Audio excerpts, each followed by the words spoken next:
Akala mo simpleng gulay lang. Mali, malunggay is a superfood. Isang gulay na kayang linisin ang dugo mo, palakasin ang katawan mo, at labanan ang sakit. Here's why you should eat moringa, malunggay, every day. Number 1. Panglaban sa pagod.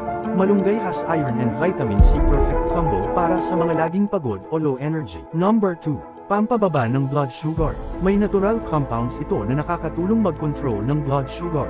Good for those with diabetes or high sugar. Number 3. Pampalakas ng resistensya. Puno ng antioxidants at ito ay panlaban sa ubo, sipon, at infection. Number 4. Proteksyon sa mata. Dahil sa vitamin A, nakakatulong ito para maging malinaw ang paningin. Number 5. Pampitalino at focus. Supports brain health. Good for students at mga taong laging tulad o stress. Number 6. Laban sa pamamaga. May anti-inflammatory properties, nakakatulong sa arthritis, body pain, at pamamaga. Number 7. Maganda para sa mga nanay. Malunggay helps boost breast milk production, na napaka-safe and natural. Pwede mo itong gawing tea, sabaw, juice, o powder para makonsyon. Kumakain ka ba ng malunggay araw-araw? I-comment mo sa baba at itag ang kaibigan mong health conscious.